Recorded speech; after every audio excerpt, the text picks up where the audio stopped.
교회사 속에 있었던 신학적 논쟁들이 있었습니다. 여러 가지 논쟁이 있었고 지금도 역시 그 논쟁은 계속되어 가고 있는 중이도 모릅니다.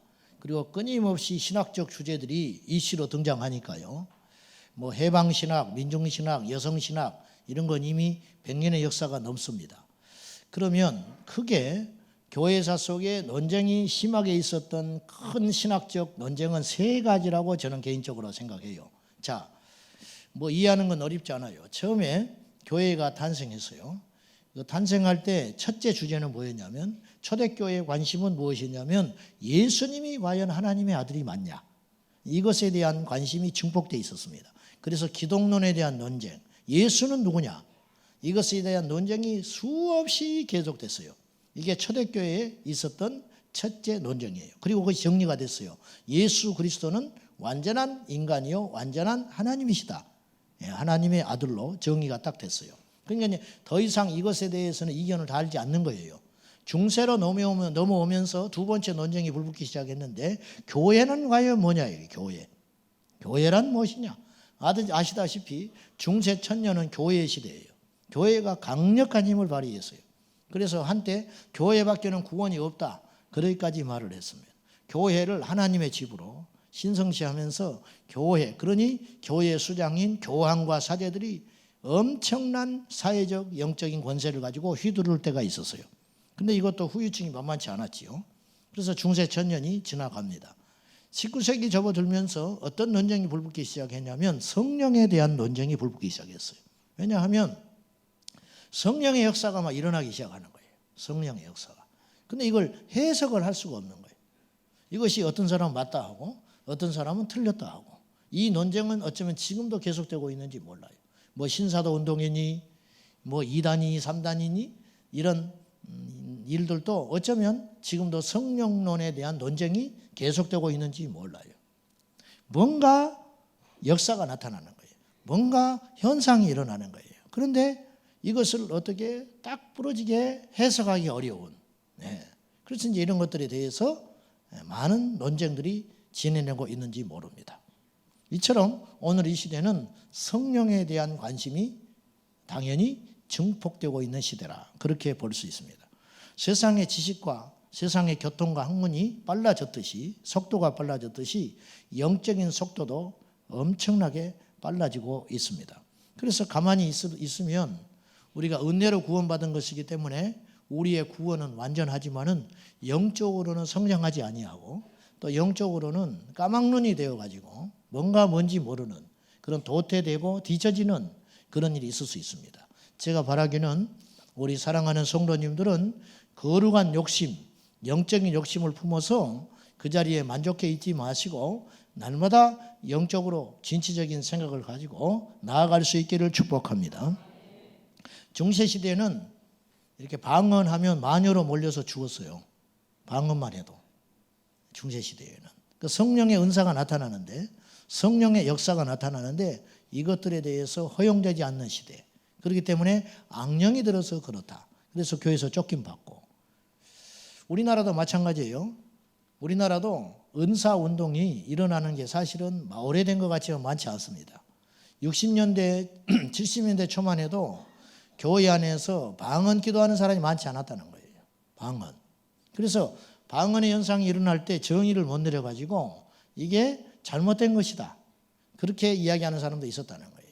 그러니까 옛날 같으면 이제 쉽게 그냥 2단이니 3단이니 막 이렇게 해버리는 거죠. 성령의 역사가 제한을 엄청나게 받기 시작한 거예요. 한국교회 교단, 교리 이런 것에 묶여가지고 성경보다 교리를 우선시하고 성경보다 교단을 우선시하는 결과 성령의 역사가 마구 일어나는데 이걸 어떻게 해보지를 못하는 거예요. 그러다 보니까 절제를 시키고 교회 안에서 또 실제로 목회자들이 성령의 은사가 교회 안에서 나타나는 걸 별로 환영하지 않았어요. 그 이유가 뭐냐면 후유증이 적지 않게 있는 것도 사실이었어요. 교만해진다든지 혹은 은사운동을 하다 보니까 악한 영도 또 함께 역사하기도 하고 양심의 역사가 일어나기도 하고, 그러니까 말씀을 강조하면서 성령의 불을 물로 꺼트려 버리는 그러한 과오도 사실은 있었다고 봅니다. 서부 개척 시대의 광맥을 찾아 나선 개척자들처럼 영적인 광맥들이 발견되고 있습니다. 그러니까 가만히 머물러 있으면 안 됩니다. 할렐루야. 이 광맥을 찾는 새로운 영적 흐름들, 새로운 성령의 역사의 흐름들에 대하여 이미 우리나라는 제가 볼 때 미국은 한 3, 40년 됐고요. 미국의 영적인 흐름들이 우리나라에 들어오면 옛날에는 한 20년 걸렸어요. 그런데 어떻게 제가 그걸 알 수 있냐면은 미국에 있는 책들이 번역돼서 우리나라 손에 들어와서 읽히는데 한 20년 걸려요. 옛날에는 그랬어요. 옛날에는. 근데 지금은 훨씬 빨라졌죠. 지금 한 5년 걸리겠죠. 그런데 그런 걸로 봐서 알 수 있는데 이제 미국에서 성령운동이 한번 일으키고 나면 우리나라에 이제 들어오는 거예요. 이를테면 이런 식으로. 자존심 상하지만 어쩔 수 없지요. 이런 일이 일어났는데 지금은 이게 굉장히 이제 빨라졌다는 거예요. 굉장히. 자, 우리는 시대를 향한 하나님의 움직임, 시대를 향한 하나님의 움직임, 그것에 대하여 동참해야 됩니다. 미국은 40년 전부터 이미 교단의 벽이 허물어졌어요. 무슨 말이냐면 옛날에는 내가 감리교다. 그러면 이사를 가면 감리교를 찾아다녔어요. 장로교 잘 안 갔다고요. 어쩔 수 없이 가지. 없으면은. 우리나라도 그런 현상들이 제가 볼 때는 한 20여 년, 10여 년 전까지 있었어요. 근데 요즘에는 별로 그런 거 안 따져요. 요새는 이사 가서 은혜스러운 교회, 뜨거운 교회, 내가 안전하게 하나님을 섬길 수 있는 교회를 찾아 나서지. 지금은 뭐 내가 장로교니까 꼭 장로교를 고집하지 않고 내가 순복음이니까 꼭 순복음을 고집하는 그런 시대는 이제 저물어 가는 것 같아요. 이제 교단의 벽도 허물어지고 어떤 교리의 벽도 어쩌면 얇아졌는지 몰라요. 그러면 이런 현상 속에서 빈익빈 부익부 현상이 엄청나게 일어날 거라는 거예요. 영적으로. 빈익빈 부익부. 무슨 말이냐. 잠자는 사람은 아예 잠 자버리는 거예요. 완전히 맹탕이 되는 것이고 깨어서 일어나는 사람은 성령께서 이 말세 주말에 지금 농부 되신 우리 주님의 손이 바빠지고 계시거든요. 왜? 주님의 오시는 날이 가까워지니까. 그러면 한 사람이라도 속히 구원하시려고 하는 것이 우리 하나님의 계획 아니겠어요? 그러면 구원을 하려니까 어떤 일이 일어나냐면 가르치고만 해서는 늦다는 거예요. 주님의 마음이 그러실 것 같아요. 그럼 어떻게 하면 표적이 나타나는 시대라요. 표적이. 남미, 아프리카 이런 복음의 불모지 같은 데는 엄청난 기적과 역사들이 일어나고 있다는 거예요. 왜냐? 말씀을 가르쳐서 훈련시킬 만한 시간적 여유가 없는 거예요. 그러니까 1년 동안 교회 다니는 것도 믿음이 안 생기느니 눈앞에서 병든 자가 고침받는 걸 보면 그 순간에 거듭나서 변화되니까 이런 방법들이 위험하기도 하지만은 성령께서 급하니까 그런 일들을 막 행하고 계시다는 거예요. 오늘날 교회 안에는 기적이 필요합니다. 아멘입니까? 크게 아멘하시오. 오늘날 교회 안에 기적이 일어나야 됩니다. 오늘날 우리 교회 안에도 기적이 일어나야 됩니다. 기적이 문제가 아닙니다. 기적 자체가 문제가 아니고 기적을 일으키는 자들이 교만해서 그 기적도 같이 오염돼 가지고 말을 듣게 되는 것이지 성경은 기적과 이적의 책을 다 찢어버리면 성경은 교훈서에 불과한 거예요. 이 책은 우리가 갖고 있는 이 성경의 책은 기적의 책입니다. 이 책은 능력의 책이에요. 이 책은 역사가 일어나는 책이어야 되거든요. 예수 그리스도는 어제나 오늘이나 영원토록 동일하시다. 아브라함이 하나님이 이삭의 하나님이고 이삭의 하나님이 야곱의 하나님이 되었듯이 아브라함의 하나님이 다윗의 하나님이고 다윗의 하나님이 초대교회 하나님이고 그 초대교회 하나님이 우리의 하나님이시라는 거예요. 홍해를 가르신 하나님, 시내산에서 율법을 주신 하나님, 다윗에게 골리앗을 떨어뜨릴 수 있는 능력을 주신 그 하나님, 그 하나님의 역사가 오늘 우리의 하나님이라는 거예요. 믿으십니까? 믿는 자에게 이런 표적이 따르리니 믿는 자에게는 표적이 따른다. 믿지 않으면 표적 안 일어난다고 말이에요. 믿는 자에게는 이런 표적이 따르니 곧 귀신을 쫓아내며 뱀을 집으며 무슨 독을 마셔도 해받지 아니하고 병든 자에게 서로 언젠적 나으리라. 이건 하나님만이 알 수 있는 표적이지요. 초자연적 표적. 우리도 하나님이 때가 되면 이런 기적을 주시리라고 믿습니다. 여러분 이런 기적들이 일어나는 것을 이상하게 생각하면 안 돼요. 오히려 일어나지 않는 게 비정상이래. 어떤 동네에 갔더니 그 동네는 갔더니 전부 눈이 하나씩만 밖에 있었어요. 눈이 하나씩만. 내가 눈 2개 달렸잖아요 지금. 눈 2개 달려가지고 그 동네 갔더니 전부 나한테 병신이라고 그래. 눈 2개 달렸다고. 누가 병신인데? 누가 물어봅시다. 누가 비정상이요? 눈 2개가 비정상이요? 하나가 비정상이요? 하나가 비정상이지. 많으니까 그것이 정상으로 취급받는 것뿐이에요. 오늘날 교회 안에 기적이 1000개 교회 중에 900개 교회가 기적이 일어났다면 이단 소리 안 할 거예요. 응? 그래 안 그래요? 근데 이적이 일어나는 교회가 드물잖아요. 그러니까 어쩌다 이적이 일어나는 교회를 이단 취급해버리는 거죠. 이게 문제라는 거예요. 모든 교회가 그리스도의 재림과 종말에 대해서 선포해야 된다고 저는 생각합니다. 근데 잘 안 하잖아요. 안 하니까 1%만이 하니까 1%가 이단시 취급되는 거예요. 99%가 재림을 외치면 외치지 않는 교회가 이단될 거예요. 근데 외치지 않으니까 외치는 교회가 이상한 사람 취급받는 거예요. 여러분, 다수로 우리는 하나님 나라 가는 게 아니에요. 교회는 민주주의가 아닙니다. 교회는 진리거든요. 성경은 민주주의적인 책이 아니에요. 교회는 성경은 합당한 책이 아니라고요. 성경은 진리의 책이지 합당한 책이 아니에요. 우리는 합당하기 때문에 하나님 나라 가는 게 아니에요. 믿음으로 가는 것이지. 믿음은 하나님의 방법으로 믿는 거예요. 하나님의 방법으로. 성경을 창세기부터 계시록까지 읽어보십시오. 오늘 우리에게 정말 필요한 게 무엇인지. 우리 인생사에서 제일 중요한 게 두 가지라고 그랬어요. 첫째, 구원받는 거라고 그랬어요. 구원받는 거. 그러면 매주마다 구원에 대한 선포가 있어야 되는 거예요. 그래야 안 그래요? 왜? 우리 인생에서 제일 중요한 목적은 구원받는 거니까. 천하를 얻으면 뭐 하겠냐? 세상을 움직이는 권력을 틀어주면 뭐 하겠냐? 세상 사람들이 존경하는 노벨 학상을 받으면 뭐 하겠냐? 그 영혼이 구원받지 못하면 의미 없다. 의미 없어요. 여기 이렇게 많은 사람이 모이면 뭐가 의미가 있겠어요? 다 구원받는 게 중요한 것이지요. 여러분 10,000명이 모였는데 천국을 100명만 갔다 이거예요. 프로테지의 문제다. 10,000명이 모였는데 100명만 천국 갔다. 하나님 볼 때는 아주 작은 교회, 100명 교회인 거예요. 물론 100이 작다는 소리는 아니지만 100명이 모였는데 100명이 다 천국 갔다. 그 교회가 큰 교회라고 말이죠. 우리 인생에서 제일 중요한 거 두 번째, 성령 받아서 이 세대의 믿음으로 무장하는 거예요. 이것이 없다. 좋은 소리만 들으러 교회 다니는 거죠. 교훈 얻으러 안 되는 것이죠. 틀렸어요. 지난주에 아볼로 신앙의 위험성이 두 가지라 그랬다. 절대 지식에 속는다. 아는 것이 믿음은 아니다. 행하는 것이 믿음이다. 두 번째, 아볼로 신앙의 두 번째 맹점은 회개의 기회를 상실할 수 있다. 회개. 뭔가 2%가 부족한 거예요. 오늘 바울이 아볼로가 이제 에베소에 있다가 다른 지역으로 가고 바울은 고린도에 있다가 에베소로 온 거예요. 그러니까 서로 교차됐어요. 와서 보니까 제자들을 만났어요. 19장 1절 시작. 아볼로가 고린도에 있을 때에 바울이 윗지방으로 다녀 에베소에 와서 어떤 제자들을 만나. 이 제자들에 대해서 이 제자들이 누구냐? 아볼로의 제자들일 가능성이 많다.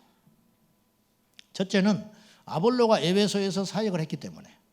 두 번째, 이들이 하는 말이 아볼로의 하는 말과 똑같아요. 19장 2절 시작. 이르되 너희가 믿을 때에 성령을 받았느냐? 이르되 아니라 우리는 성령이 계심도 듣지 못하였노라. 아볼로가 복음을 전했을 때 브리스길라와 아굴라가 아볼로를 보고 뭔가 부족함을 느꼈어요. 이게 대단한 거지요. 대단한 거예요. 왜냐하면 아굴라 부부는 바울의 제자였어요. 그러니까 바울에게서부터 말씀을 충실히 제대로 받은 거예요. 회당에서 가르치는 아볼로의 설교를 들어보니까 뭔가 2% 부족하다. 그게 뭘까? 그래서 다시 부르다가 교정을 해주는 장면이 나와요. 그러니까 아볼로는 요한의 세례만 아는 거죠. 성령의 세례는 몰라요. 몰랐으니 받을 리 없지요. 그러니 당연히 아볼로의 제자들은 성령의 세례를 몰랐지요.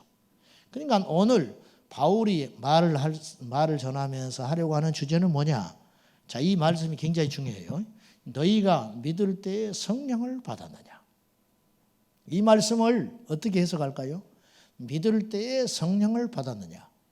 그렇게 물었어요. 이 말 속에 담겨 있는 건 뭐냐면 너희가 믿기는 하는데 성령을 받았다 못 받았다? 못 받은 상태다.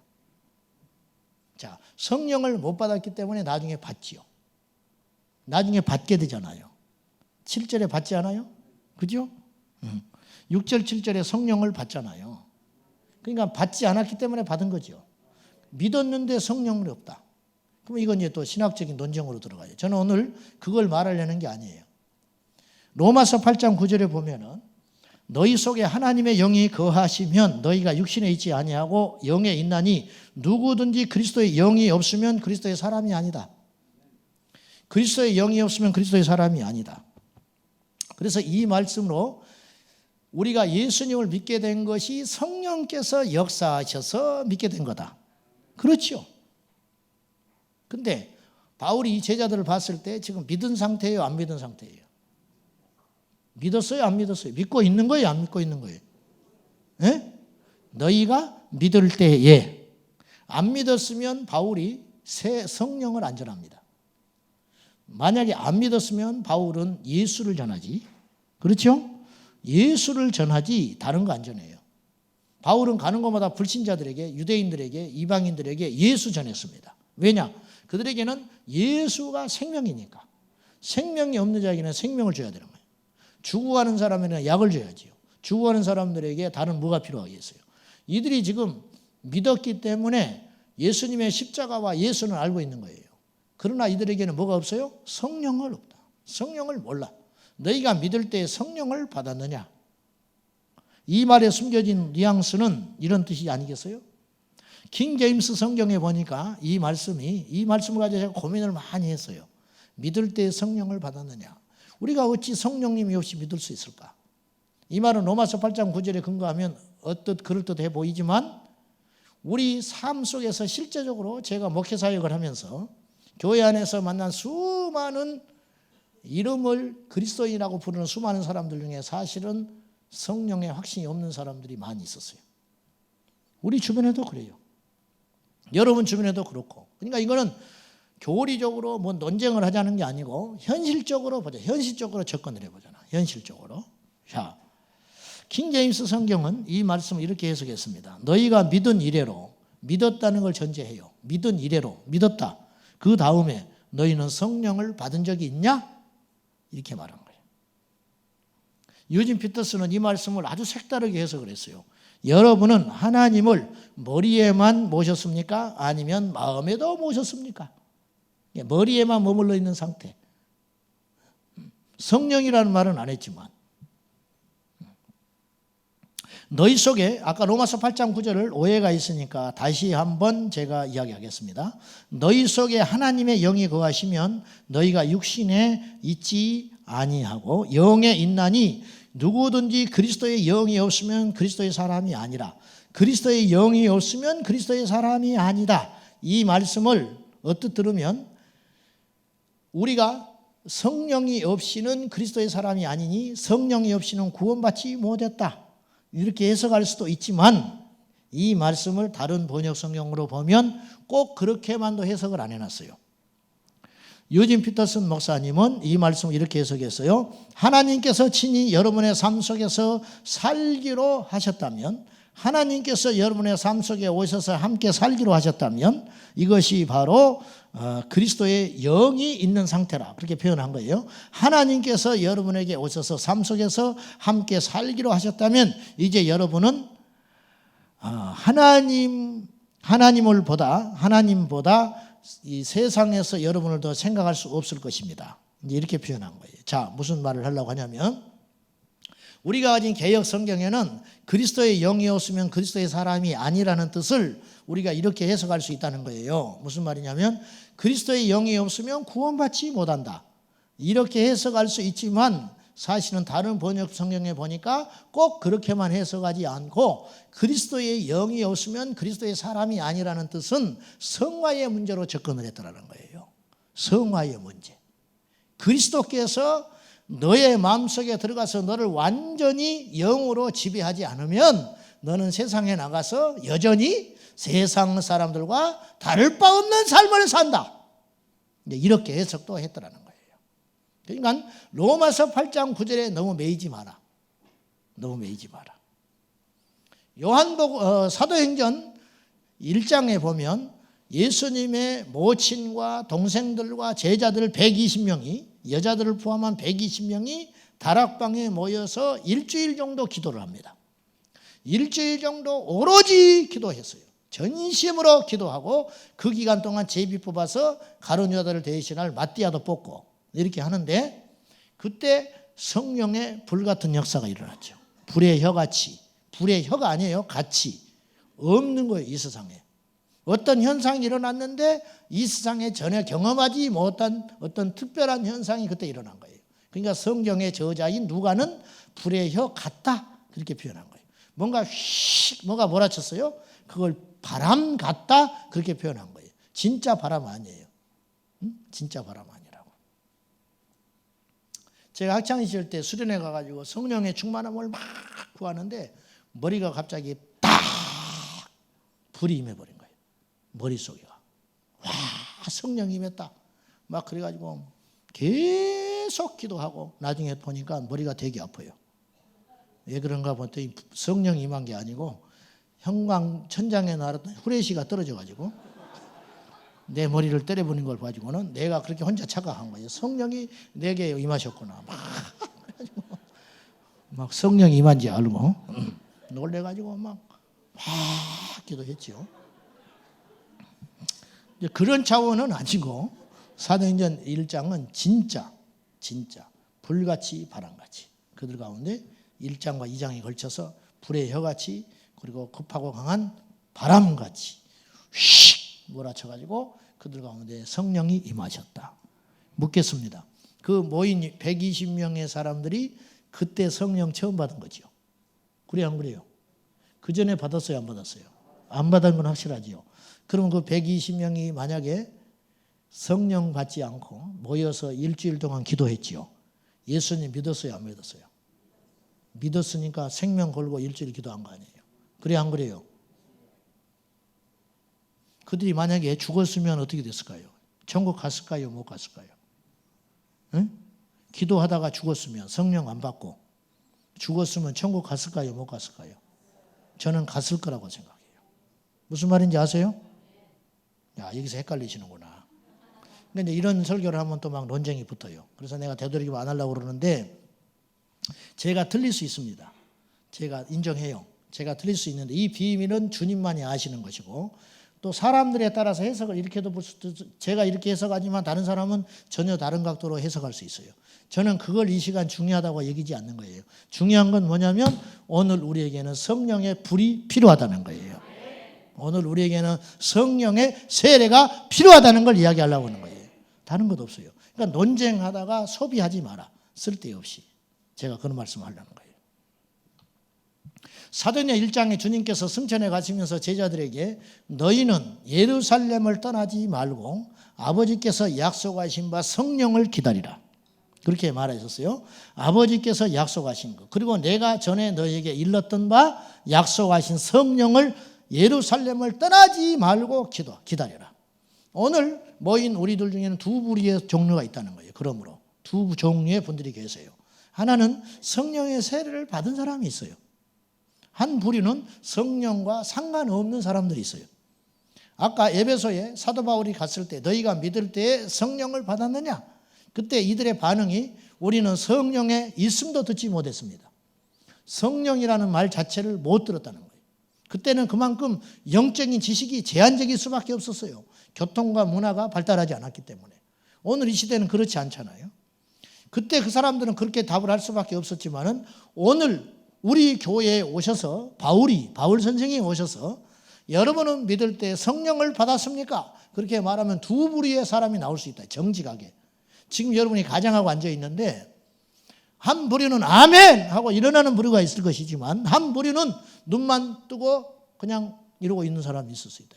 그러면 그 사람은 예수 안 믿는 사람이냐? 예수 믿으니까 왔지요. 이 밤에. 그래 안 그래요? 예수 믿으니까 왔지요. 잘 믿어보고 싶고 변화되고 싶고 은혜 받고 싶고 뭔가 기도의 응답을 받고 뭔가 새로운 삶을 살고 싶어서 온 거 아닙니까? 그러나 성령의 세례는 안 받을 수 있다 이거예요. 성령의 세례는 안 그래요? 그러니까 이 말 이런 것에 너무 매이지 말라니까요. 오늘 현실이 그렇잖아요. 자, 여자 집사님들, 당신의 남편들 성령 세례 받았습니까? 받은 사람도 있지요. 안 받은 사람이 있지요. 있어요, 없어요? 아유, 혼내는 게 아니라 물어보는 거라. 당신들 남편 성령 세례 안 받은 사람 있어요, 없어요? 함부로는 몰라. 그 속을 어떻게 알겠어요? 그러나 대충 알아보면 왜 성령 세례 받은 사람이 찬양할 때 손뼉을 안 치겠냐고 말이요. 뭘 그렇다고 손뼉 친다고 다 성령 세례 받은 건 아니에요. 아니지만 억지로 안 돼요. 제가 경험했잖아요. 성령 세례 안 받은 사람이 역동적으로 예배 못 드려요. 제가 장난삼아 이랬지만은 노래방 가면 마이크 잡고 안 뺏기는 사람이라, 칠갑산 부르고 공반면은 안 학네요. 뭐 이렇게 하지만은 교회 오면 뻥끗도 못해, 뻥끗도. 옆에서 손을 들고 찬송하고 일어나서 기도하고 하는데, 아휴, 죽었다, 죽었어. 이래서 안 오려고 그랬는데, 아휴, 죽었네. 시계만 자꾸 쳐다보고 앉아있고.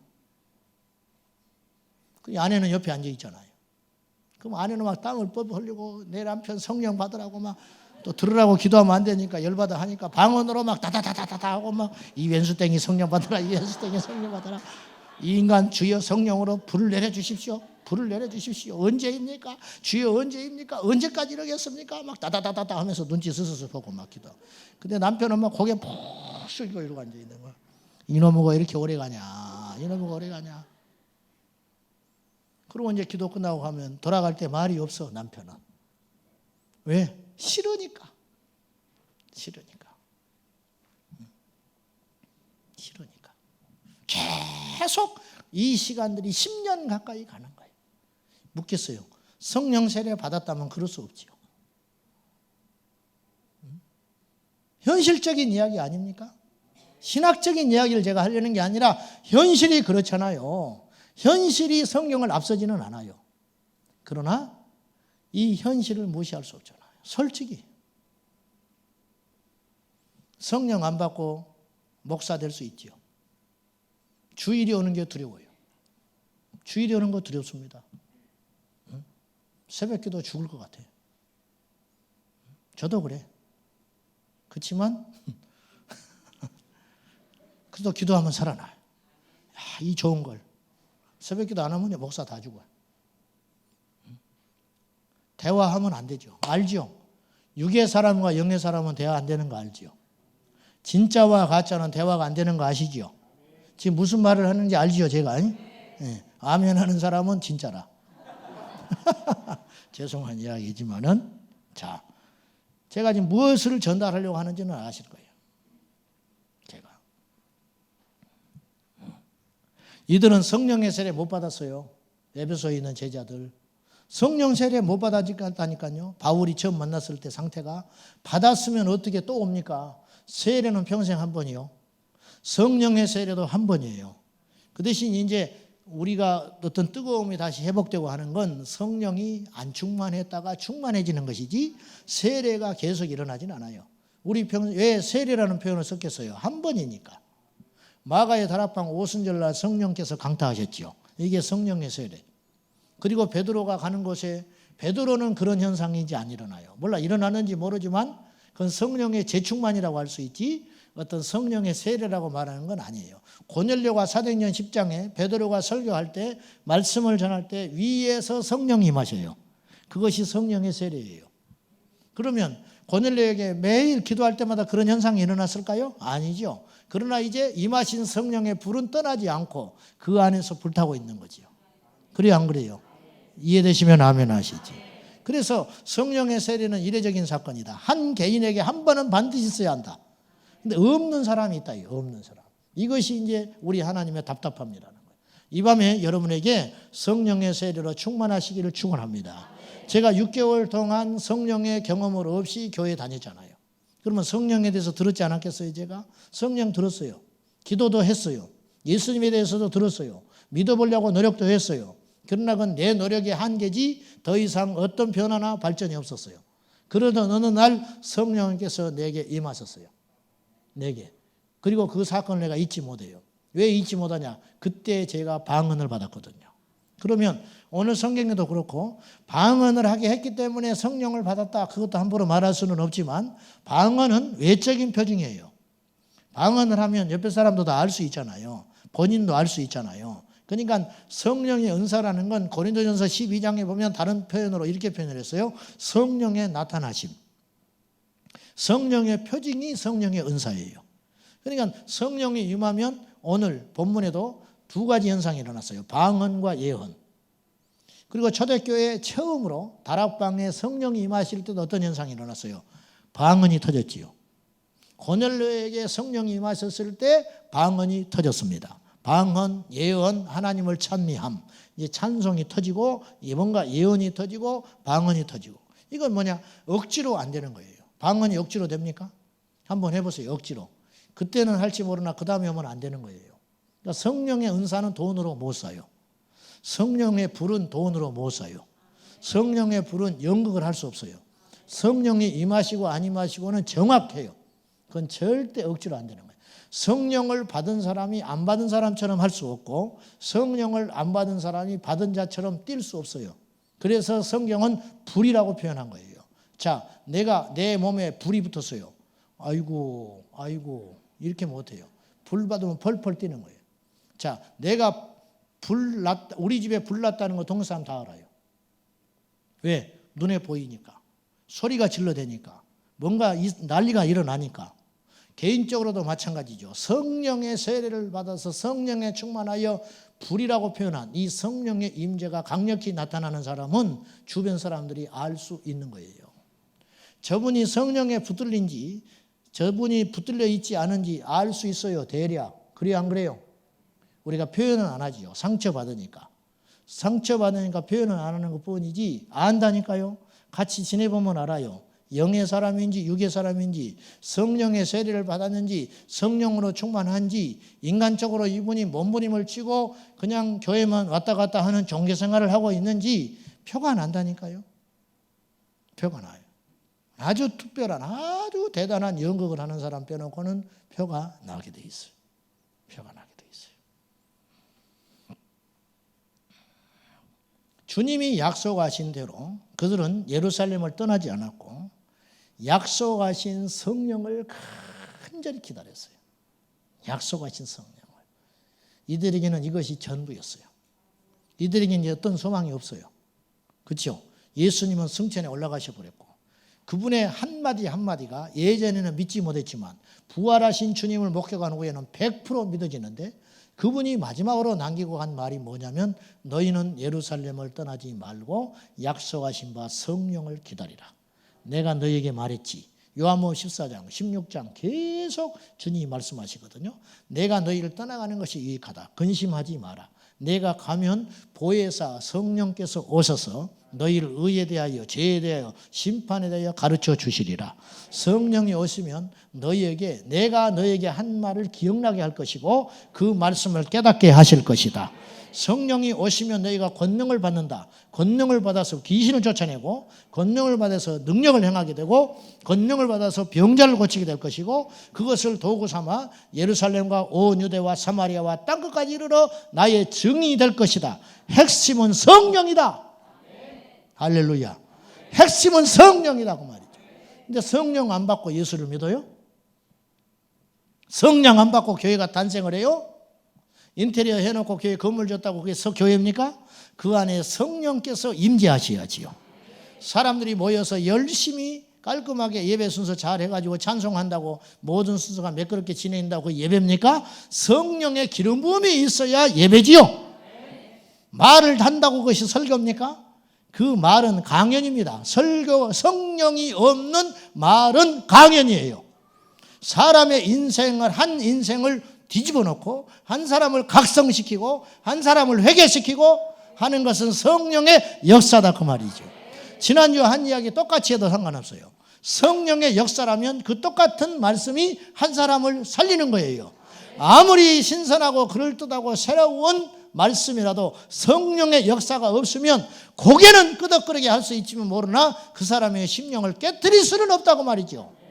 성악가가 찬양하는 거 들어봤습니까? 제가 볼 때는 은혜가 안 됩니다. 그러나 음악도 전공하지 않는 분들이 하나님 앞에 절실히 찬양할 때 저는 은혜를 받았습니다. 그 이유가 뭡니까? 성령의 역사하심과 안 역사하심에 달려 있는 것이다 그 말이에요. 기억하십시오. 모든 교회 공동체는 성령이 주체가 되셔야 되고 우리 신앙의 모든 중심은 성령님이셔야 합니다. 너희는 예루살렘을 떠나지 말고 내가 너에게 약속하신 바 아버지께서 나를 통하여 너에게 주시겠다고 약속하신 바 그 보혜사 성령을 기다리라. 나는 너희를 떠나가는 것이 너에게 오히려 유익하다. 얼마나 엄청난 말씀을 하신 거예요. 주님이 떠나가는 게 더 낫대요. 전혀 주님은 걱정하지 않았어요.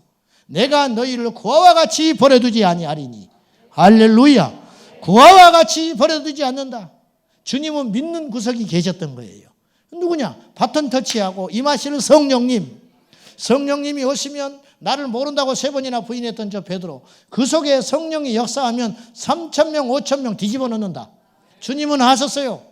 저 의심 많은 도마, 저거 인간 같지도 않는 거, 저거 그렇지만은 성령이 임하시면 저거 인도에 가서 복음 전하다가 죽는다. 주님은 아신 거예요. 믿는 구석이 있으셨다고 말이죠. 성령을 능력으로만 생각해서는 안 되지만은 성령이 임하시면 우리에게 권능이 임하는 건 사실이라고 말이죠. 왜 우울증이 옵니까? 성령의 역사가, 성령의 불붙는 역사가 있으면 우울증이 오겠습니까? 왜 무기력이 오겠습니까? 왜 하나님이 의심되겠습니까? 왜 역사가 안 일어나는 것입니까? 성령의 역사심이 없는 것이지요. 성령의 세례를 받아서 성령으로 충만하여 성령이 내 발에서부터 머리까지 꽉 차버리면은 가는 곳마다 성령이 행하시는 역사가 일어나지 않겠습니까, 여러분? 성령 없이도 예수를 구주로 인정하고 성령의 세례를 받지도 않은 채 교회만 왔다 갔다 하는 현대 그리스도인들이 많다 그 말이지요. 고상하게 앉아가지고 잘 차려입어서 정장으로 잘 앉아가지고 고상하게 파이프 오르간을 즐기면서 그렇게 모든 것이 갖춰진 현장에서 바늘 하나만 떨어지면 그냥 그 소리도 들릴 만큼 고요함과 엄숙함 가운데 정말로 신학 박사요 철학을 전공한 세련된 목사님 밑에서 그럴듯하고 정말로 논리적이고 정확한 현대 사회를 꿰뚫는 그런 논리정연한 수십 시간 준비된 정제된 언어와 정제된 지식을 가지고 말씀을 전하는 그 설교를 듣었다 할지라도 그 속에 성령의 역사가 없다면 그 예배는 죽은 제사라는 것이죠. 거기 앉아 모여든 모든 사람은 영혼이 이미 강탈당하고 있는 거죠. 속고 있는 것이다 그 말이죠. 문제는 그 속에 젖어들어 버리면 문제의식 없이 그것이 제대로 믿는 양 그렇게 끌려 가다가 나중에 죽음의 문턱에서 깨닫는 사람도 있고 50년 허송세월 하다가 그때 깨닫는 사람이 있고 주님 앞에 가서도 깨닫는 사람이 있겠죠. 제가 다 맞다는 거 아닙니다. 그러나 순서가 중요한데 성령의 세례를 받고 성령의 충만함을 받고 세상의 것을 취하라고 말이에요. 세상의 것을 가득 채워놓고 성령의 역사만 없다면 무슨 필요가 있겠냐고 말이죠. 어떤 현인이 제자들을 불러놓고 이런 실험을 했어요. 돌과 그 다음에 중간 돌, 아주 작은 돌, 모래를 이렇게 갖다 놓고 항아리에다가 큰 돌을 넣습니다. 그 다음에 작은 돌을 넣습니다. 그 다음에 아주 작은 돌을 넣습니다. 그리고 마지막에 제일 나중에 모래를 부었습니다. 그때 항아리에 가득 찼어요. 다른 항아리를 가져오더니 이 현자가 모래를 부었습니다. 그 다음에 작은 돌을 부었습니다. 그리고 큰 돌을 부었습니다. 큰 돌이 안 들어갔죠. 제자들에게 물었습니다. 이 차이를 아느냐? 뭔가 의미가 있는 것이었거든. 여러분 무슨 차이가 있죠? 무슨 차이? 순서가 있다. 모래를 부은 다음에 큰 돌을 넣으면 큰 돌 안 들어가요. 큰 돌을 넣고 제일 나중에 모래를 부으면 구석마다 모래가 들어간다 이거죠. 무엇을 제가 말씀드리려고 하냐면 믿음의 순서가 있다. 성령으로 충만한 다음에 세상에 나가서 돈도 벌고 성령에 충만한 다음에 성경 공부도 하고 성령에 충만한 다음에 신학도 하고 성령 충만한 다음에 직분도 받고 성령 충만한 다음에 세상에 나가서 성공도 하시라고 말이에요. 성령의 충만함 없이 성공하고 성령의 충만 없이 세상의 지식이 잔뜩 들어가 버리면 나중에는 그 지식의 잣대로 성령님을 거부하고 함부로 말하고 성령을 방해하고 성령을 무시하고 성령을 해방한 채 성령에 대해 듣기는 했지만 정작 자기는 성령과 상관없는 위험천만한 신앙생활하는 사람이 이 땅에는 부지기수로 많다는 거죠. 여러분, 50이 돼서 성령의 세례를 받은 사람하고 초등학교 1학년 때 성령의 세례를 받은 사람은 인생이 어떻게 달라지겠습니까? 인생이 얼마나 달라지겠어요? 오늘 여러분이 믿을 때 성령을 받았습니까? 성령은 특별한 사람의 전유물도 아니에요. 성령과 상관없는 신앙의 위험성, 첫째로 신앙의 역동성이 떨어집니다. 어마어마한 권세와 능력과 권능을 행해야 할 그리스도임에도 불구하고 비참하게 예수 믿는 사람이 많다. 왜? 자기 안에 성령의 역동적인 역사가 없으니까. 파워가 있어야지. 뭔가 힘이 있어야지. 뭔가 확신이 있어야지. 자신이 있어야지요. 세상에 가면 세상 사람처럼, 교회에 오면 교인처럼 행세하기에 바쁜 연극 배우들이 이 땅에는 너무 많다 이거지. 너무 많아요. 이영도 목사님 그의 편지에서 이렇게, 일기에서 이렇게 썼어요. 얼마나 이분이 성령을 사모했는지 보십시오. 그분은 일기에서 요즘에 내게 옛날에는 성신이라고 했어요. 성령이라고 하지 않고. 그래서 옛날 우리 찬송 173장에 성신이 오셨네, 성신이 오셨네. 옛날 가사를 만들었기 때문에. 이영도 목사는 일기에서 이런 말을 했어요.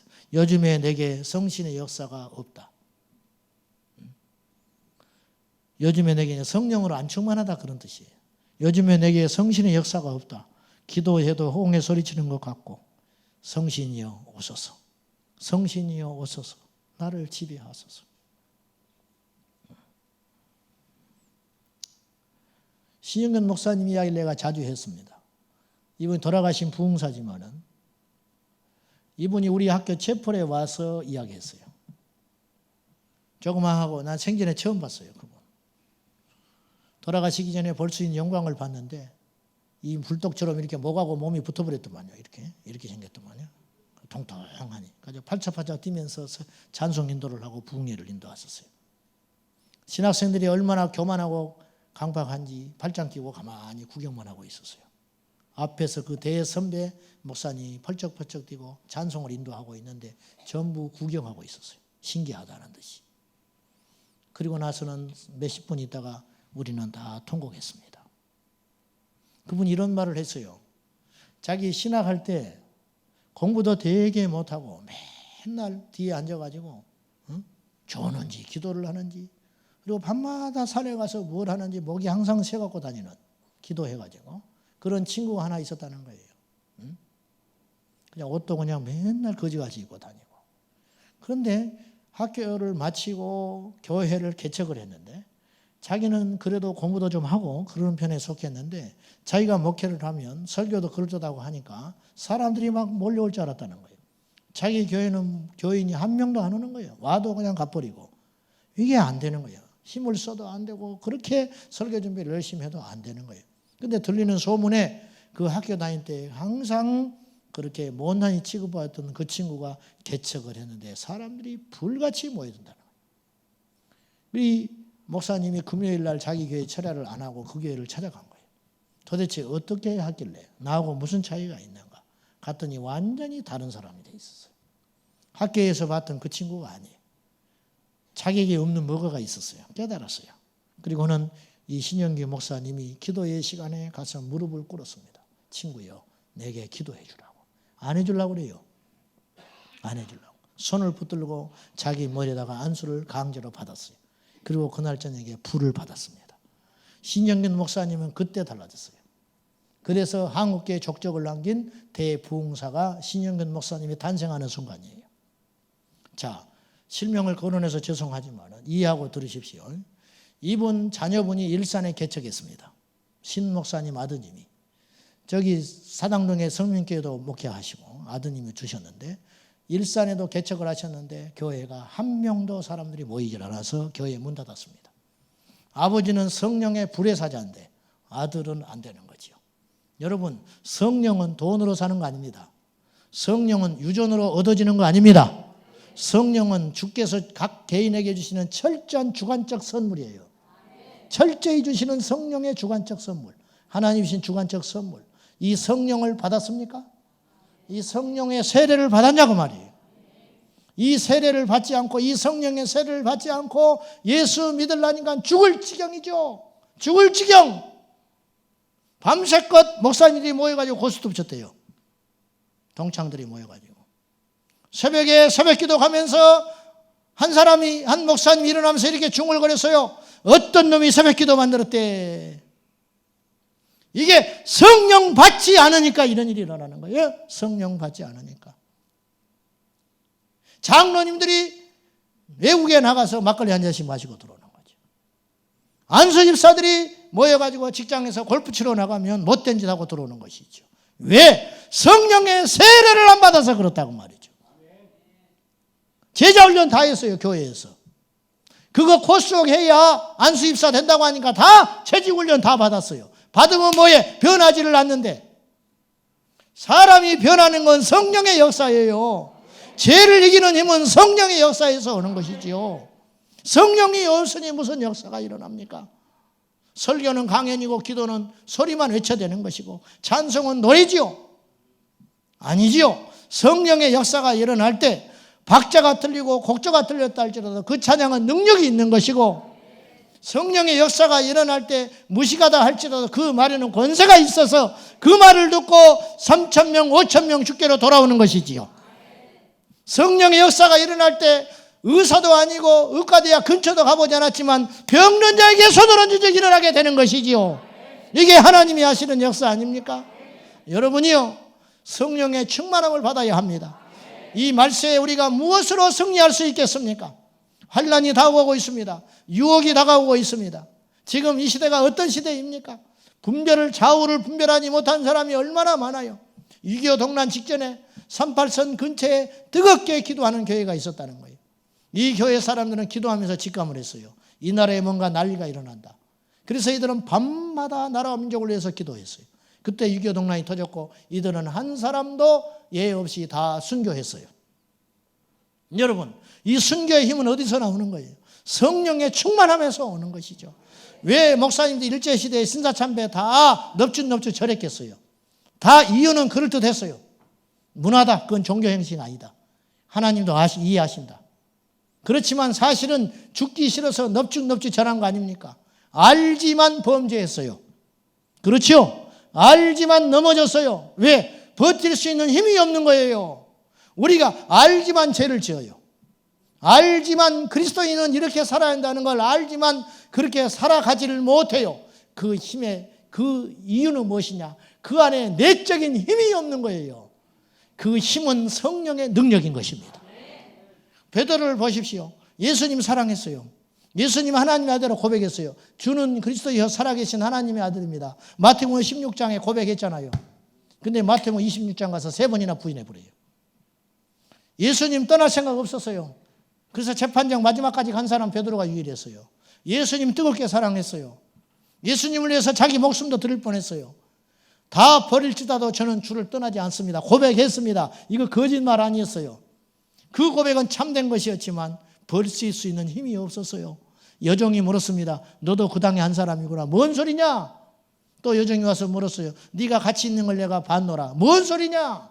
나중에는 성경에 보면 저주까지 했어요. 예수님에 대하여 저주했어요.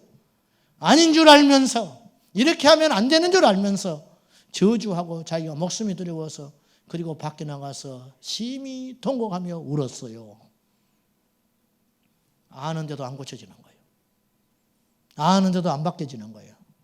아는데도 그렇게 못 살아지는 거예요. 이유가 뭘까요? 우리 안에 성령의 불이 없는 거예요. 성령의 불. 우리에게 필요합니다. 변화 없는 신앙생활을 하게 돼요. 성령의 세례를 받지 않으면. 군고구마 찔러 보셨습니까? 겉으로는 새까맣게 탔어요. 까보니까는 못 먹어요. 그거 세상 먹을 수 없는 겁니다. 속에는 안 익었어요. 딱딱한 고구마. 못 먹지요. 그럴듯해요. 3대째 예수 믿는다. 성경을 몇 번 봤다. 직분이 뭐다? 크로스웨이 성경 공부를 했다. 베델 성경 공부를 했다. 제자훈련을 다 마쳤다. 지금 내가 주일학교 교사다. 그런데 속에는 안 익었어요. 속에는 안 익었어요. 집에 가면 여러분 자녀들이 다 알아요. 여러분 배우자들이 다 알아요.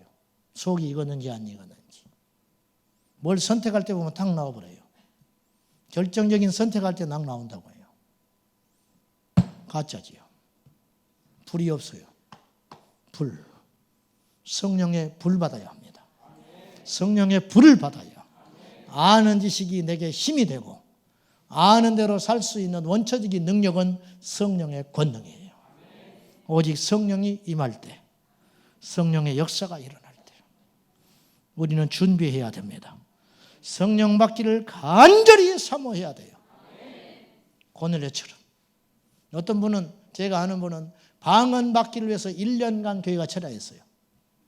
1년간 가서 철야를 했어. 방언 달라고 직장생활 하면서. 이 열정, 이 뜨거움, 간절히 나를 찾는 자에게 내가 만나리라. 구하라, 찾으라, 두드리라. 구해서 안 되면 찾고, 찾았으면 두드려가지고 열릴 때까지. 할렐루야. 이게 열정이에요. 열정이. 1년간 방언 받기를 위해서 저녁마다 피곤한 몸을 이끌고 교회에 가서 철야했어요. 새벽까지 철야하고 자다가 기도하다가 1년. 남자분이 쉽지 않아요. 그리고 새벽 기도가 딱 마치면 아침에 집에 와서 씻고 바로 출근하고. 이 세월이 1년. 방언을 주십시오. 내게도 성령의 불을 주십시오. 간절히 기도했다. 어느 날 기도를 하는데 옆에 있는 사람들하고 같이 막 기도하다가 옆에 있느라고 대화를 하게 됐어요. 그래서 이제 자주 오니까. 그래서 이제 이야기를 하다 보니까 어떻게 철야를 하고 무슨 문제가 있어서 그러냐고. 나는 방언 받고 성령의 불 받기 위해서 내가 지금 1년째 하고 있다고 하니까. 아까 기도할 때 보니까 집사님 뭐 무슨 소리 하는 것 같던데요. 그러는 거예요. 이미 방언 받았어. 자기는 받았는데 언제 받은지도 모르고 계속 그 교회에 가서 철야하는 거예요. 방언 달라고. 이 열정 얼마나 아름다워요.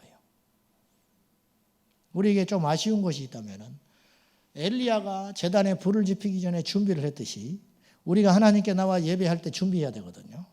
불을 달라고 기도해야 되는 것이고, 예배 전에 와서 기도하고 간절히 하나님을 구하고 찬송하고 구하고 예배 전에 와서 멀뚱멀뚱 구경하지 말고 옆 사람과 대화하지 말고 예배하러 왔으면 특별히 철야 같은 때 와서 있으면은 한 10분 전에 들어와서 특히 하나님께 구하고 그 찬송할 때 심령이 확 열려져 가지고 할렐루야 가지고 불이 임해야 되는데 그냥 와가지고 멀뚱멀뚱 이게 발짱 끼고 구경하고 앉아 있고 오늘 몇 명이나 왔는가 앉아 있고 이렇게 하지 마라 그 말이에요. 제발. 엘리야가 제단을 준비하고 수축하고 물을 부어가지고 하늘에서 불을 내릴 걸 믿음으로 의심하지 않고 완전히 확신한 가운데 준비됐잖아요. 이건 엘리야가 준비해야 되는 거예요.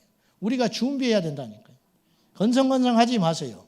하나님께 진심을 드려보시라고 말이에요. 정성이 아닌 진심.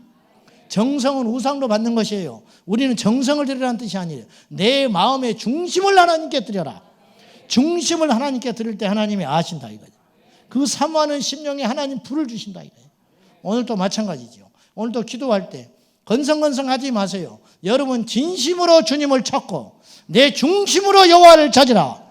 그러면 성령의 불이 임하시리라. 하나님은 성령을 주시는데 인색한 분이 아니에요. 악한 자라도 그 자식에게는 좋은 걸 준다. 도둑놈도 자식에게는 좋은 걸 준다. 정가를 주겠냐, 독사를 주겠냐, 독을 주겠냐. 그런데 하물며 선하신 하늘에 계신 아버지께서 구하는 자에게 어찌 성령을 주시지 않겠느냐. 여러분이 성령의 세례를 못 받고 성령으로 충만하지 못하는 것은 하나님이 안 주시는 것이 아니라 여러분이 구하지 않고 있는 거예요. 여러분이 구하지 않고 있다고요. 오늘 또 그냥 가실랍니까? 여러분의 중심을 하나님께 드려보라고요. 어째서 못 받냐고요. 어째서 못 받아. 하나님은 주시기 위해서 안달이 나신 분인데, 하나님은 주시려고 하시는데, 도둑놈도 좋은 걸 주는데, 선하신 하나님이 왜 구하는 자에게 성령을 주시지 않겠느냐? 구하는 자가 없어요. 구했는데요, 입으로 구하지 말고 심령으로 구하라. 마음의 중심으로 하나님께 나와서 성령을 결사진의 기도, 뒤에다 배수지를 치고 하나님 내게 성령을 부어 주십시오. 내 생명을 빼앗아가도 좋으니 내게 성령을 달라고 구하고 구하는 자에게 어찌 성령이 임하시지 않겠냐, 그 말입니다. 여러분이요, 성령을 구하십시오. 속된 말로 미치도록 구하시라. 성령의 불을 구하라. 이용도 목사님이 일제시대에 나라는 없어져 버리고 일제 합병되고 비관과 비판, 그래서 이용도 목사님이 계속 독립운동하다가 감옥을 드나들다가 나중에는 이래저도 안 되니까 선교사님이 협성신학교에 넣어놨어요. 일부러 억지로 신학을 시킨 거예요. 폐결핵이 와가지고 이용도 목사님이 죽게 생겼어요.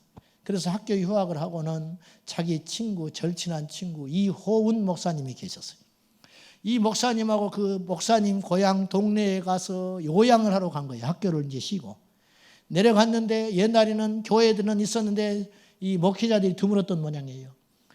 선학생들이 서울서 왔다고 하니까 집회 열어주라고 간청을 한 거예요. 도망가지도 못하고 자기도 죽었는데, 폐결에 걸려가지고 죽게 생겼는데 자기들 보고 집회를 열어달라고 하니까 거절도 못하고 신학생 체면에 도망가지도 못하고 이들이 이제 집회를 열기로 하고는 그 다음날 집회를 하기 위해서 그 전날 강가에 가서 두 분이 철야 기도를 합니다. 하나님 불을 내려 주소서, 하나님 내게 임하여 주소서 간절히 기도하고 그 다음날 저녁에 집회가 시작됐는데 이호운 이 전도사님이 설교를 하기로 하고 이용도 전도사는 찬양 인도를 하는데, 찬양을 인도하러 섰는데 성신의 역사가 일어났어요. 찬양을 하는데 주님 앞에 찬양할 때에, 주님 앞에 회개 찬양을 할 때 온 성도들이 천부여 의지 없어 손 들고 옵니다. 두 손 들고 찬송할 때 성령님이 그 자리에 뜨겁게 임하셔서 성도들이 뒤집어져 버린 거예요. 이거는 억만금을 줘도 못하는 거예요. 성령이 임하셨어요. 불같이 임해가지고 그날 저녁에 집회 가운데 사람들이 심령이 다 깨뜨려져 버린 거예요. 그 다음날 두 번째 집회 날이 됐는데 사람들 열망이, 찬양을 어제 인도했던 이용도 전도사가 설교를 하면 좋겠다. 레이저 광선을 막 쏴야 되니까 바꿨어. 할 수 없이 바꿔가지고 둘째 날부터는 이용도 목사님이 설교를 하기 시작했어요. 그리고는 불을 받았어요. 불이 임해가지고 놀라운 건 그 3일 집회를 통하여 이용도 목사님 폐가 나아버린 거예요. 회복이 돼요. 불을 받았어요. 그래가지고는 의심이요, 나라에 잃어버린 시리와 좌절에 빠져서 냉소주의와 염세적으로 빠져있던 이용도 목사님이 그날을 기점으로 불을 받아가지고 완전히 다른 분이 됐다는 거예요. 가는 곳마다 불, 가는 곳마다 기도, 엎드려 기도하는 게 일이고 하나님의 복음을 전하면서 삼천리 방방곡곡을 뒤집어 놔버린 거예요. 여러분이요, 오늘 이 시대는 성령의 사람이 필요합니다. 오늘 우리 교회에 성령의 역사가 불같이 일어나야 합니다. 오늘 원군 각지에서 찾아오신 우리 성도 여러분들, 오늘 이 밤에 성령을 선물로 받으십시오. 성령의 세례를 충만히 받으십시오. 방언을 거절하지 마세요. 환상을 거절하지 마세요. 성경은 예언을 멸시치 말고 성령을 소멸치 말라. 성령이 귀한 줄 아시오. 할렐루야. 성령이 귀한 줄 알고 성령님을 대접해야지. 주여 우리에게 오시옵소서. 주여 오늘 우리 가운데 오시옵소서. 성령의 불로 임하소서. 나는 체질이 안 맞습니다. 목사님 시끄러운 통성기도도 못하고 나는 체질이 안 맞아. 체질 따라서 예수 믿어야지. 무슨 체질 따라 예수 믿냐고. 암 걸려가지고 병원 갔는데 마취해야겠어. 아이고 나는 마취 알레르기가 있어서 죽으려고 환장한 거지요. 제 몸에는 절대 못 가릅니다. 죽어라 그러면 죽어버려라. 칼라가 어디가 있어요? 신앙이 칼라가 어디가 있어? 내성적인 게 어디가 있어요? 성경적 신앙생활 하는데 외향적인 게 어디가 있어요?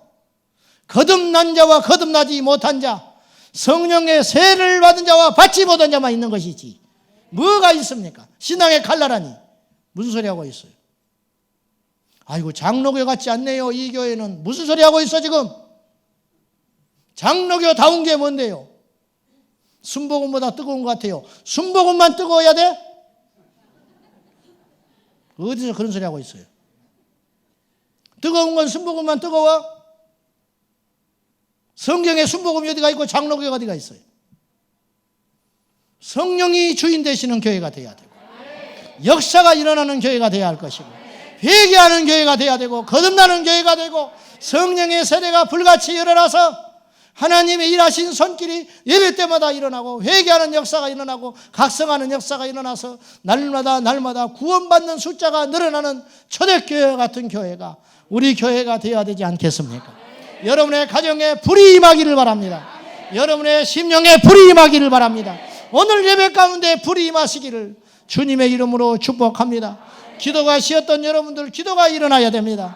마음이 미지근한 여러분들, 마음에 불이 떨어져야 합니다. 전도를 쉬었던 여러분들, 복음을 전하는 전도자로 다시 한번 일어나야 할 것입니다. 영의 눈 떠져야 할 것입니다. 영적인 능력이 일어나야 되는 것이에요. 할렐루야. 그 주님 앞에 생명 걸고 기도할 적에 이 밤에 잃어버린 첫사랑이 회복이 되고, 기도의 능력이 임하게 될 것이고, 성령의 불로 충만하게 될 줄로 믿습니다.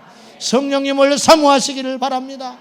기질의 문제가 아니라는 거예요. 속지 마시오. 속지 마시오. 기질의 문제가 아니에요. 신앙의 칼라가 문제가 아니라는 거예요.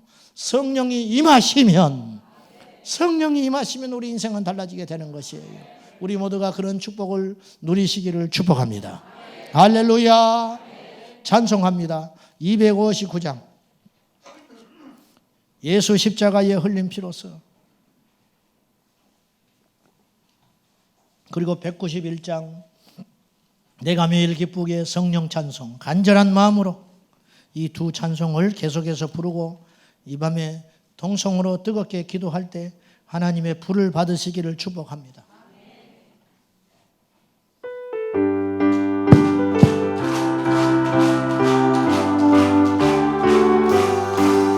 예수 십자가의 피, 그대는 지키어 있는가? 더러운 죄 이게 하는 능력을 그대는 참으지 않은가? 차기 예수의 보혈로 그대는 지키어 있는가?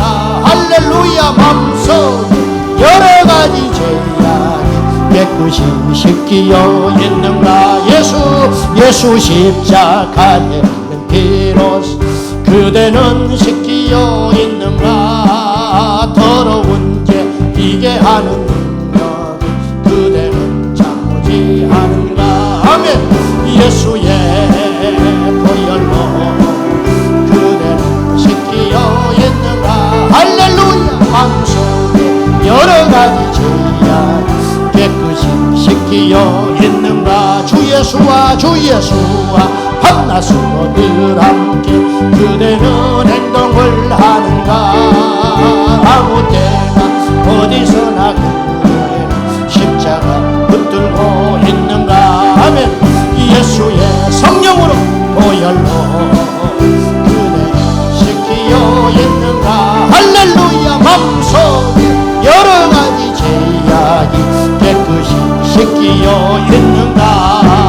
주님 예수 다시 내 그대 영접할 대목이 있는가? 그대 몸은 거룩한 곳 성전에 들어갈 준비가 됐는가? 아멘. 예수의 보혈로 그대는 씻기어 있는가? 할렐루야. 맘속 여러 가지 죄악이 깨끗이 씻기어 있는가?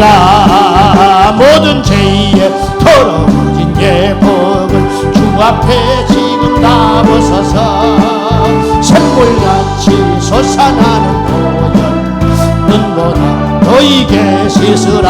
아멘. 예수의 보혈로 그대는 씻기어 있는가?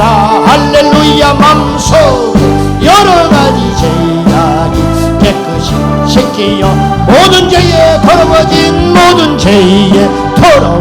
예복을 주 앞에 지금 다 벗어서 샘물같이 솟아나는 보혈로 눈보다 너에게 씻으라.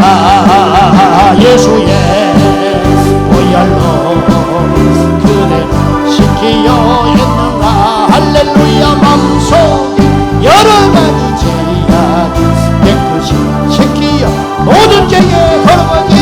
모든 죄에 더러워진 예복을 주 앞에 지금 다 벗어서 선물같이 솟아나는 보혈로 눈보다 더 이게 씻으라매 예수의 보혈로 그대를 씻기어 있는가 할렐루야 마음속에 여러 가지 죄악이 깨끗이 씻기어 내가 매일 기쁘게 순례의 길을 행하면 주의 팔이 나를 안보함이요 내가 주의 큰 법을 받는 참된 비결은 주의 영이 함께함이 할렐루야 성령의 대신에 할렐루야 함께하시네 좁은 길을 걸으며 밤낮 기뻐하는 내가 매일 기쁘게 순례의 길 행하면 주의 팔이 나를 안보함이요 내가 주의 큰 복을 받는 참된 비결은 주의 영이 함께함이라 할렐루야 성령의 대신에 할렐루야 함께하시네 좁은 길 걸으며 밤낮 기뻐하는 주의 영이 함께함이 전에 죄에 빠져서 평안함이 없을 때 예수 십자가의 몸도 힘입어 그 발 아래 헐뜯려 참된 평화 얻으면 주의 영이 함께함이라 아멘 성령의 대신에 할렐루야 함께하시네 좁은 길 걸으며 밤낮 기뻐하는 것 주의 영이 함께함이라 나와 동행하시고 모든 염려하시니 나는 숲의 새와 같이 기쁘다 내가 기쁜 마음으로 주의 뜻을 행하면 주의 영이 함께함이라 아멘 성령의 계시네 할렐루야 함께하시네 좁은 길을 걸으며 밤낮 기뻐하는 것 주의 영이 함께함이라 세상 모든 정욕 나의 모든 욕망 십자가의 힘이 받았네 모든 밤이 지나고 무거운 짐 벗으니 주의 영이 함께함이라 아멘 성령의 계시네 할렐루야 함께하시네 좁은 길을 걸으며 밤낮 기뻐하며 주의 영이 함께하 3절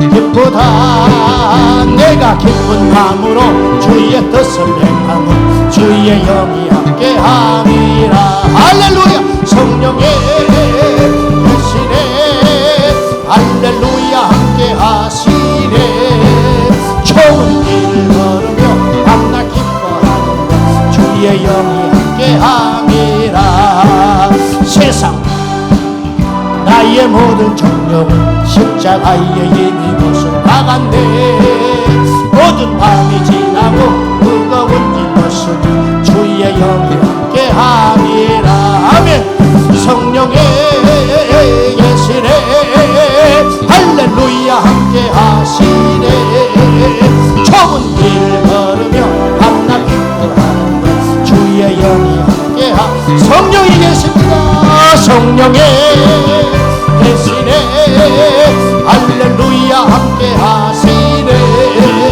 좁은 길을 걸으며 밤낮 기뻐하는 것 주의 영이 함께하 우리 목숨을 다하여 성령의 계시네 할렐루야 함께하시 간절히 주 밤낮 기뻐하는 것 주의 영이 함께하 간절히 성령의 아멘 대신에 할렐루야 함께하시네 좁은 길 걸으며 밤낮 기뻐하는 주의 영이 함께함이 두 손 들고 간절하게 성령의